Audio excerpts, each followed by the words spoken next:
जी students, तो हम कर रहे थे पास्ट इंडेफिनिट टेंस। इसका हमारा जो है अभी एक पोर्शन वो बाकी है, और वो क्या है कि इसके इंट्रोनेक्टिव सेंटेंसेस हमने अभी तक करना थे। तो आज हम जरा वहां से शुरू करते हैं, उसके बाद अगर हमारे पास टाइम हुआ तो पास्ट कंटिन्यूस टेंस जो है उसको हम आज ही शुरू कर देंगे। ओके, पास्ट इंडेफिनिट टेंस, इसके इंट्रोनेक्टिव। और याद रखिए कि मैं आपको, मेरा ख्याल है पीछे जितने भी करवाए हैं उसमें डबल इंट्रोगेटिव वाला आपको नहीं करवाया कोई भी सेंटेंस। डबल इंट्रोनेक्ट से मुराद ये है कि उसमें वाई व्हेन वगैरह जो है ना, डब्ल्यूएच क्वेश्चन भी होता है, और उसके साथ साथ बाकी जो इंट्रोगेटिव होता है मार्क उसका वो भी होता है। तो ये डबल इंट्रोगेटिव सेंटेंसेस होते हैं, आज हम उसको भी करेंगे। तो इंट्रोनेक्टिव का जो स्ट्रक्चर होता है पास्ट इंडेफिनिट टेंस में वो क्या होता है। मिसाल के तौर पे अगर हम कहते हैं कि did he not kill the lion, अगर ये एक सेंटेंस आ जाता है did he not kill the line, तो ये पास्ट इंडेफिनिट टेंस है और उसका इंट्रोनेक्टिव प्लस दोनों है इसमें। पास्ट इंडेफिनिट में मैंने आपको बताया था कि हम डिड का इस्तेमाल करते होते हैं, जिस तरह के प्रेजेंट इंडेफिनिट में हम डू या डस का इस्तेमाल करते हैं। तो सबसे पहले डिड आ जाता है, उसके बाद सब्जेक्ट होता है, उसके बाद not and then first form of the verb, और उसके बाद ऑब्जेक्ट होता है। अच्छा, ये स्ट्रक्चर होता है इसका पास्ट इंडेफिनिट के इंट्रोनेक्टिव सेंटेंसेस का। इसका अगर वो एमसीक्यूज में आ जाते हैं, मिसाल के तौर पे वो क्या कर देता है, सपोज हम ये जो इसने फर्स्ट फॉर्म ऑफ वर्ब है इसकी जगह उसने ब्लैंक छोड़ दी है, और वो आपको ऑप्शंस दे देता है कि आप करें जी। इसमें ऑप्शन ए दे देता है आपको किल का, ऑप्शन जो बी होता है वो आपको दे देता है किलिंग का, और ऑप्शन जो सी होता है वो आपको दे देता है किल्ड का। इसी तरह डी जो है वो विल किल लाइक दैट हम कर देते हैं।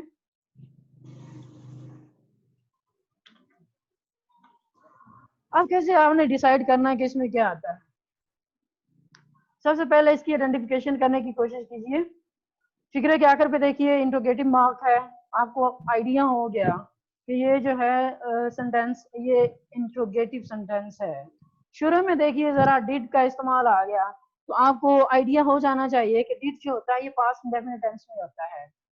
और उसके बाद आपको इसका स्ट्रक्चर जो है वो याद हो तो ज़्यादा बेहतर है कि उसमें हम वर्ब की फर्स्ट फॉर्म लगाते होते हैं। अगर उसमें डिड शुरू में आ जाए यानी कि इंट्रोगेटिव सेंटेंस हो, तो उसके बाद हम जो है हम फर्स्ट फॉर्म लगाते हैं वर्ब की। लेकिन अगर सिंपल सेंटेंसेस हो तो हम सबसे पहले सब्जेक्ट उसके बाद सेकंड फॉर्म लगाते हैं। लेकिन इंट्रोगेटिव या नेगेटिव सेंटेंसेस आ जाएं दोनों एक साथ, तो उनके साथ हम वर्ब की फर्स्ट फॉर्म सिंपल लगाते हैं। तो ये देखिए इसने फर्स्ट जो चॉइस है A kill, did he not kill the line, ये तो बिल्कुल ठीक हो जाएगा। किलिंग अगर हम यहाँ पे करते हैं तो किलिंग जो है डिड के साथ कभी भी नहीं लगता। किलिंग जो है ये हमेशा इजन मार अगर आता, वाज वार आता तो तब लगाया जाता है, क्योंकि ये कंटिन्यूस जो है टेंस उसकी अलामत होती है। उसके बाद जो किल्ड है, डिड भी लगा हो उसके साथ सेकंड या थर्ड फॉर्म भी लगा दी जाए तो ये बिल्कुल गलत हो जाता है। विल किल इसके साथ बिल्कुल नहीं लग सकता, क्योंकि ऑलरेडी इसके साथ डिड लगा दिया गया है, तो इसके साथ कभी विल किल जो है ये नहीं लगता। अभी हम इसी ही सेंटेंस को पैसिव में चेंज करने की कोशिश करते हैं कि did he not kill the line जो है, इसको अगर हमने पैसिव में चेंज करना है तो वो कैसे करेंगे। पैसिव में मैंने आपको बताया था कि हम द लाइन यानी कि इसमें ऑब्जेक्ट है उसको शुरू में ले आते हैं। लेकिन जब हम इंट्रोगेटिव सेंटेंसेस कर रहे थे मैंने आपको बताया था कि डिड की जगह हम क्या करते होते हैं, वाज या वर को लगा दिया करते हैं। तो इसमें हम देखेंगे लाइन जो है, तो लाइन इसके अकॉर्डिंगली हम वाज या वर का तयन करेंगे। अगर ये सिंगुलर है तो हम वाज लगाएंगे, अगर ये प्लूरल होता तो हम वर लगाते। ठीक है, तो लाइन जो है यहाँ पे सिंगुलर है तो यहाँ पे हम वाज लगा देंगे डिड का, यानी कि इंट्रोगेटिव सेंटेंस का कंसेप्ट देने के लिए। हम वाज लगा देंगे यहाँ पे। उसके बाद क्या करेंगे हम, उसके बाद हम वही ऑब्जेक्ट जो उठा के वो ले आएंगे, वाज द लाइन। उसके बाद हमने नॉट लगा देना है, वाज द लाइन नॉट। और उसके बाद जो है थर्ड फॉर्म हमने लगा देनी होती है, जो कि पैसिव वॉइस में मैंने आपको बताया था कि हमेशा थर्ड फॉर्म आती है, was the line not killed. उसके बाद हमने सब्जेक्ट देना है, जो कि इधर सब्जेक्ट जो एक्टिव वॉइस में वो ही है, इसकी फाइली हालत है। तो पैसिव वॉइस में हमने इसकी मफूली हालत को मेंशन करना है, तो वो क्या हो जाएगा, इससे पहले हमने बाय लगा देना है, उसके बाद भी अगर है तो हिम कर देंगे इसको। और उसके साथ ही हमने क्या करना है, आखिर पे इंट्रोगेटिव साइन जो है वो लगा देना है, lion not killed by him. तो ये होता है इसका structure active to passive sentences का।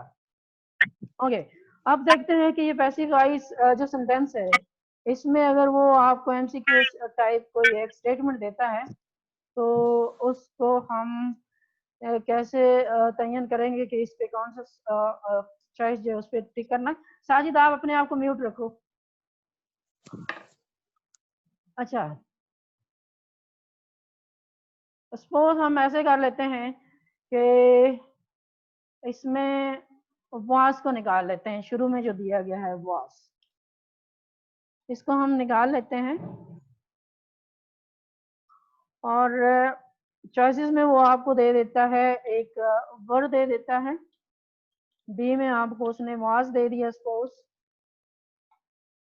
और जो सी है उसमें उसने आपको विल दे दिया, और जो डी है उसमें उसने आपको हेड दे दिया। अब हमने क्या करना है, सबसे पहले हमने आइडेंटिफिकेशन करनी है सेंटेंसेस की, कि ये कैसे है, क्या सेंटेंस है और किस टेंस का ये सेंटेंस है। ये आकर के देखिए बाय हिम और आकर पे इंट्रोगेटिव साइन जो है, ये बिल्कुल इंडिकेशन है कि बाय हिम से मुराद ये कि ये पैसिव सेंटेंस है। इंट्रोगेटिव साइन जो है आपको बता रहा है कि इंट्रोगेटिव सेंटेंस है, और साथ उसमें नॉट भी लगा दिया गया है, तो इससे आपको आइडिया हो गया कि इंट्रोगेटिव ये दोनों है। और शुरू में अब आपने क्या लगाना है, तो देखते हैं। पहले हम अगर कोशिश करते हैं वर लगाने की, यहाँ पे वर द लाइन, तो ये डिसाइड हमने करना है पहले कि वर यहाँ पे आ सकता है या नहीं।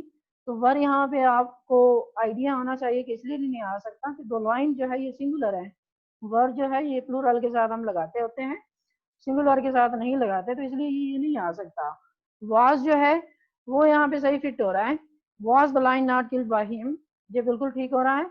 और उसके साथ अगर हम विल लगाते हैं, विल द लाइन नॉट, अगर विल हम यहाँ पे तभी लगा सकते थे अगर नॉट के बाद बी भी आ जाता, ठीक है। अगर बी होता will the line not be killed, अगर बी यहाँ पे होता तो फिर ये ठीक हो जाना था, लेकिन सिंपली ये अगर विल है और बी नहीं है तो फिर ये ठीक नहीं होगा। Had the line not killed by him, और हैड जो है ये भी यहाँ पे सही हो सकता है, लेकिन वो इस तरह की डबल कंफ्यूजन भी आपको नहीं डालेगा, हैड की चॉइस नहीं होगी यहाँ पे, ठीक है, कोई और होगी, मिसाल के तौर पे शेल हो सकता है या कोई और हो सकता है, हैड यहाँ पे फिट हो सकता है।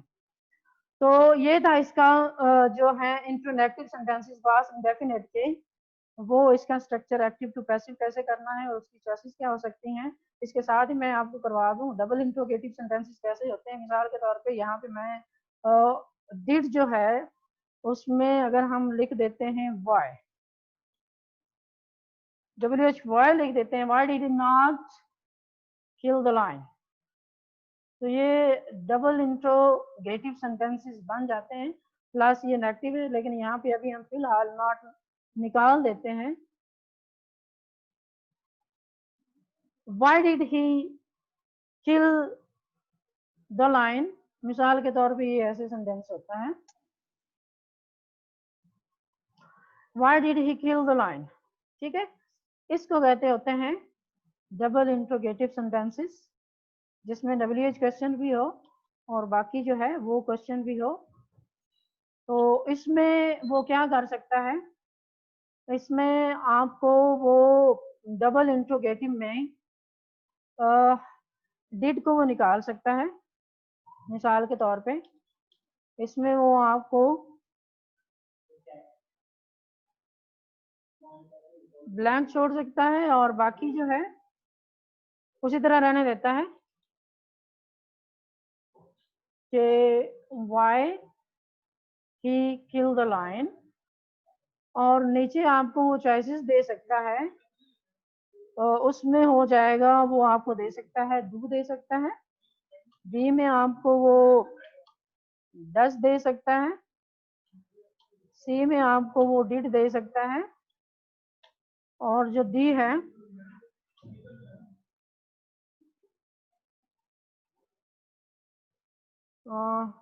डी में कुछ भी हो सकता है, लेकिन इसमें मतलब वो ऐसा जो फिट आ रहा हो एक तरह की वो नहीं दे सकेगा। वाई उसके साथ मिसाल के तौर पर did does do will do वगैरह इस तरह का दे सकता है। अब आपने डिसाइड करना कि यहाँ पे क्या आ सकता है। पहले इसकी आइडेंटिफिकेशन कीजिए। शुरू में वाई लगा दिया गया, आपको पता चल गया कि इंट्रोगेटिव सेंटेंस। आखिर पे क्वेश्चन मार्क भी है। अगर आप इसको ऐसे ही कह देते हैं why he kill the line, तो ये बिल्कुल सही नहीं हो सकता। इसके साथ डू या डट डिड जो है इसकी फॉर्म वगैरह में से कुछ ना कुछ जरूर लगना चाहिए था, ठीक है ना। Simply why he kill the line जो है ये स्ट्रक्चर गलत होता है सेंटेंस का। तो अगर हम यहाँ पे डू लगाते हैं तो डू इसलिए यहाँ पे ठीक नहीं होगा क्योंकि यहाँ पे ही जो है ये सब्जेक्ट आ गया है, और ही के साथ हम डज लगाते होते हैं, डू नहीं लगाते। इसी तरह जो डज है, why does he kill the line, ये यहाँ पे ठीक हो सकता है, लेकिन वो क्या हो जाएगा कि वो प्रेजेंट इंडेफिनिट टेंस हो जाएगा, ठीक है। Again I am telling you कि वो इस तरह की डबल जो है ना मिस्टेक नहीं आपको कंफ्यूजन में डालेगा, लेकिन अगर इस तरह की चॉइस हो why does he kill the line, तो ये प्रेजेंट इंडेफिनिट में ठीक हो जाना था अगर आप यहाँ पे डज लगा देते। इसी तरह जो हम फिलहाल पास्ट इंडेफिनिट कर रहे हैं तो हमको उसी से सरोकार होना चाहिए। डिड जो है why did he kill the line, ये इसमें ठीक आ गया, और इसी तरह जो विल डू है ये इसमें ठीक नहीं होगा। Why will do he kill the lion, why will he kill the lion अगर इस तरह तो होता डू के बगैर तो वो तो ठीक हो जाना था, लेकिन ये दोनों अगर साथ आ जाए तो ये ठीक नहीं होता। इसको अब हमने पैसिव में कैसे चेंज करना है। पैसिव में चेंज करने के लिए WH जितने भी क्वेश्चन हो, अगर डबल इंट्रोगेटिव सेंटेंसेस आ जाए WH जहां कहीं भी उसको आप पैसिव वॉइस में भी शुरू में रखें, ठीक है ना। पास्ट इंडेफिनिट टेंस कर रहे थे उसमें ये आ गया, सपोज हमारा ये फिक्रा था why did he kill the line, ये था फिक्रा हमारा। तो इसका हमने पैसिव में चेंज करना है। पैसिव में चेंज करने के लिए WH वाला जो when भी हो सकता है, where भी हो सकता है, why भी हो सकता है, जिस तरह who भी हो सकता है, इन सारों को हम उसी तरह ही लिखेंगे। मिसाल के तौर पे अगर यहाँ पे y लिखा हुआ है तो यहाँ पे हम y ही लिखेंगे।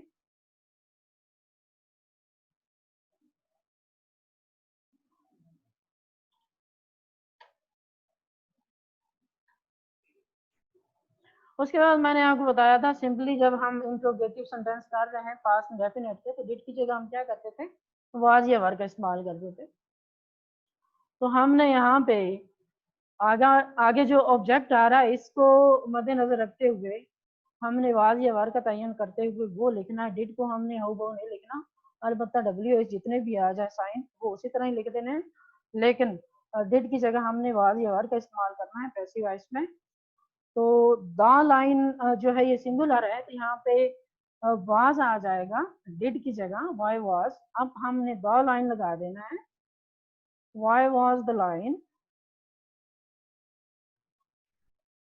अगर सिंपल इंट्रोगेटिव ही है मतलब नेगेटिव क्लास नहीं है तो हमने फिर इसके बाद हमने थर्ड फॉर्म लगा देनी, Why was the lion killed? उसके बाद सब्जेक्ट को मेंशन करने से पहले बाय, और अगर ही था तो हिम हो जाएगा, और आखिर पे इंटरोगेटिव मार्क। इस तरह जी पैसिव होते हैं इसके डबल इंटरोगेटिव सेंटेंसेस के।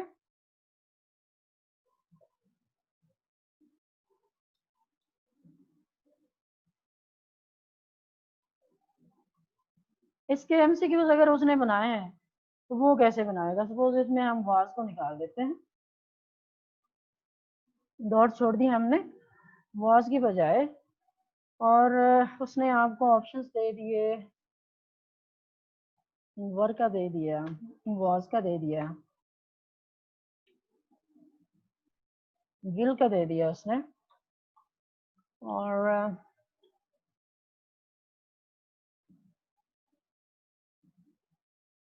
डिड का दे दिया है उसने सपोज। तो ये 4 ऑप्शंस हैं, तो आपने डिसाइड अब करना है कि कौन सा ठीक होगा। सबसे पहले आइडेंटिफिकेशन इसकी करें। बाय हिम आखिर पे लिखा हुआ है तो आपको आइडिया हो जाना चाहिए कि ये जो है पैसिव सेंटेंस है। उसके साथ वाई आपको बता रहा है, और आखिर पे इंट्रोगेटिव मार्क बता रहा है कि ये इंट्रोगेटिव सेंटेंस है, लेकिन उसके साथ साथ वाई का लगना आपको बताएगा डबल इंट्रोगेटिव सेंटेंस है। तो अभी हम कोशिश करते हैं, अगर हम यहाँ पे वर्ड लगाते हैं वाई और द लाइन, तो वर्ड यहाँ पे ठीक नहीं होगा। उसकी वजह ये है कि लाइन जो है ये सिंगुलर है, और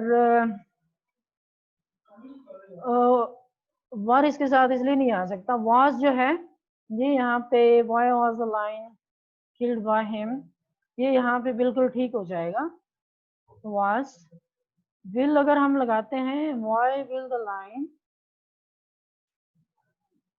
तो विल के साथ जो है ये ठीक नहीं होगा, क्योंकि विल के साथ ही का लगना जो है वो बहुत जरूरी होता है।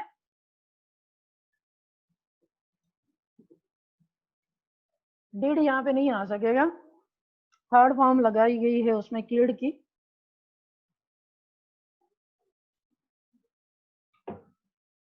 इसलिए यहाँ पे ये भी ठीक नहीं है, वाज वाला ठीक है। तो ये था पास्ट इंडेफिनिट जो है उसके इंट्रोगेटिव सेंटेंसेस, और उसका जो है डबल इंट्रोगेटिव सेंटेंसेस जो हैं उसके हवाले से। Let's begin with the past continuous tense, और उसके जो सिंपल सेंटेंसेस होते हैं उसका क्या स्ट्रक्चर होता है।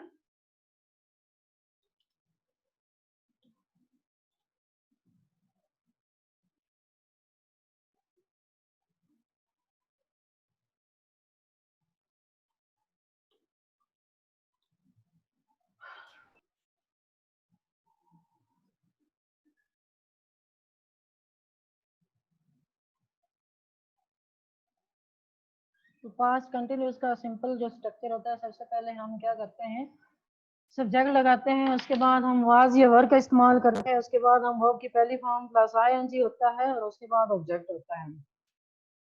जैसे अगर इसका कोई एक एक्टिव सेंटेंस आ जाता है, एक्टिव सेंटेंस इसका, तो उसमें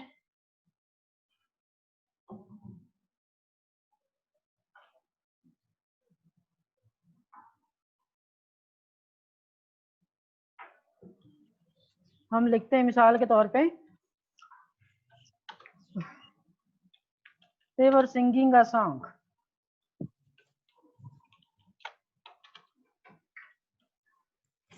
ये एक इसका सेंटेंस आ जाता है, तो यही इसका स्ट्रक्चर होता है। सबसे पहले सब्जेक्ट होता है, उसके बाद वाज वर आ जाता है, उसके बाद आईएनजी वाली फर्स्ट फॉर्म वर्ब की, और उसके बाद ऑब्जेक्ट। ये एक्टिव सेंटेंस होता है, और इसको अगर हमने पैसिव में चेंज करना हो तो तब हम क्या करते हैं, अब हम इसका ऑब्जेक्ट जो होता है वो शुरू में ले आते हैं। और वो कैसे होता है, मिसाल के तौर पे इसका ऑब्जेक्ट जो है आसॉन्ग है यहाँ पे, तो इसका शुरू में आ गया आसॉन्ग। इसके बाद हमने क्या करना है, वही उसी तरह जिस तरह हमने प्रेजेंट कंटिन्यूस का किया था कि हमने इस मार का इस्तेमाल किया था, उसी तरह हमने वाज वर का इस्तेमाल इसके साथ ही रहने देना है। लेकिन उसका तयन जो है वो इस हमारे ऑब्जेक्ट के मुताबिक होगा। अगर ये सिंगुलर है तो वाज लगाएंगे, अगर ये प्लूरल है तो उसके साथ हम वर लगाएंगे, लेकिन आ सॉन्ग जो है ये सिंगुलर है तो इसके साथ हम वाज लगाएंगे। ठीक है, आ सॉन्ग वाज। आईएनजी का कंसेप्ट देने के लिए पैसिव वॉइस सेंटेंसेस में हमने क्या करना है, बीइंग लगा देते होते हैं। ठीक है, आ सॉन्ग वाज बीइंग। और वर्ब की मैंने आपको बताया कि पैसिव सेंटेंसेस में बिल्कुल हमेशा जो है वो थर्ड फॉर्म आती है। ठीक है, तो सिंग की जो थर्ड फॉर्म होती है वो सिंग sang संग होती है। सॉन्ग वाज बीइंग संग।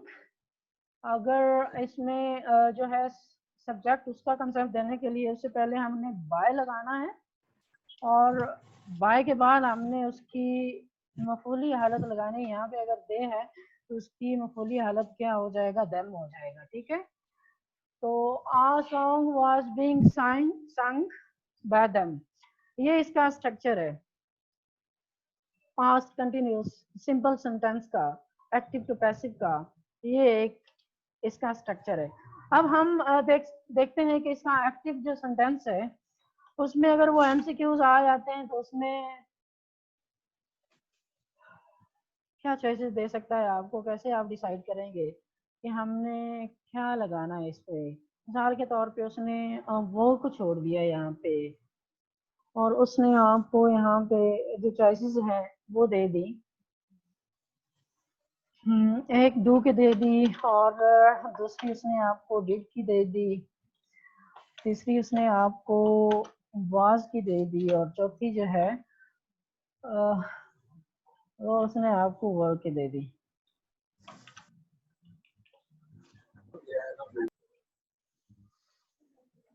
साजिद कोई सवाल करना है? No no sir no. तो फिर म्यूट रखो ना अपने आप। अच्छा, तो ये देखिए, अब आपने डिसाइड करना कि यहाँ पे हमें क्या करना है, डू लगाना है, डिड लगाना है, वाज लगाना है या वर लगाना है। अगर हम यहाँ पे डू लगाते हैं, दे डू सिंगिंग, डू के साथ मैंने आपको बताया कभी भी आईएनजी फॉर्म की नहीं आती बिल्कुल भी। ठीक है ना, डू जो है ये इंडिकेशन है कि ये प्रेजेंट डेफिनेट के साथ मोस्टली आता है, या उसके इंट्रोगेटिव में या नेगेटिव में। तो उसके साथ आईएनजी फॉर्म नहीं आती, इसलिए डू हम नहीं लगा सकते। डिड जो है उसके साथ भी मैंने कहीं नहीं आपको पढ़ाया कि डिड के साथ आईएनजी लगाया गया। ठीक है, वाज वर के साथ जरूर आ सकती है, लेकिन यहाँ पे हमने तयन ये करना है कि दे के बाद हम वाज लगाएंगे या वर लगाएंगे। तो दे चूंकि यहाँ पे प्लूरल है, उसके साथ अगर हम वाज लगाते हैं गलत हो जाएगा, they was singing a song. ठीक है, तो क्योंकि उसका सब्जेक्ट जो हेल्पिंग वर्ब का जो सही कॉम्बिनेशन है वो नहीं सही बनेगा। वर्ड जो है यहाँ पे बिल्कुल फिट हो रहा है, दे वर सिंगिंग अ सॉन्ग जो है, तो यहाँ पे जो राइट चॉइस होगी वो वर होगी।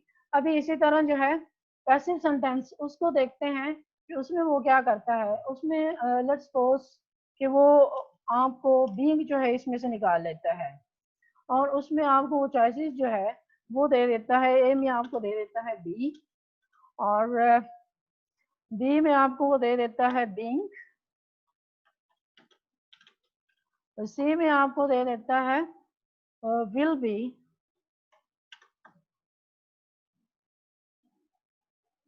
और सिमिलरली जो डी है उसमें आपको वो दे देता है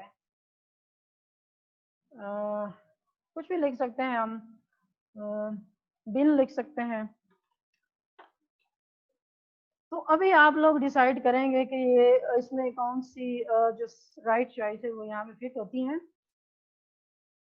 सबसे पहले आप इसका आइडेंटिफिकेशन कीजिए।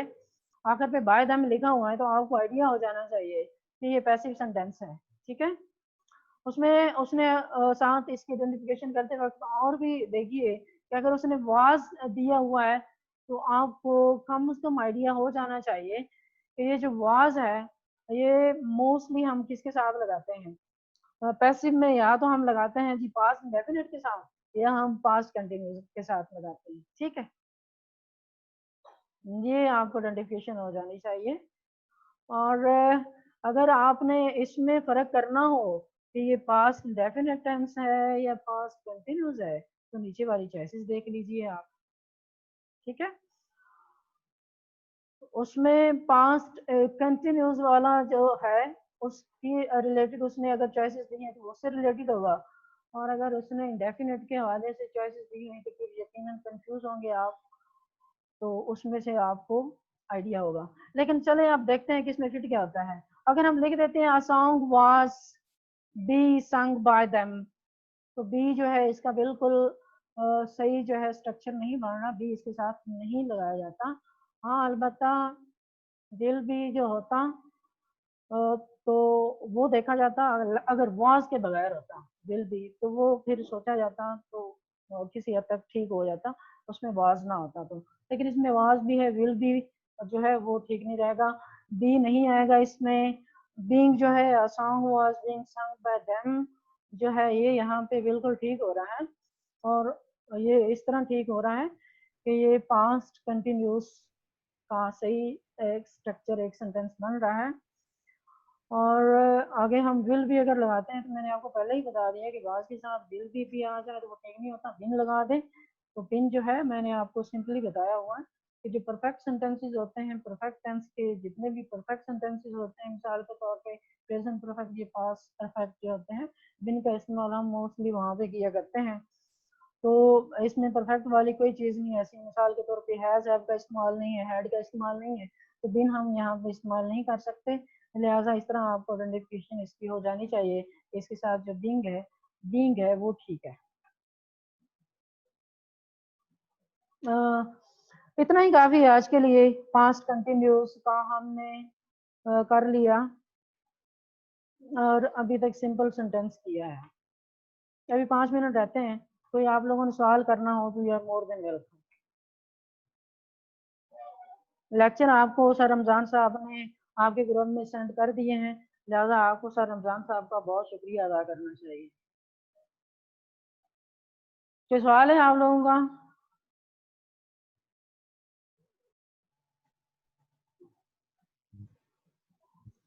ओके देन अल्लाह हाफिज, see you in next lecture. Okay, sir.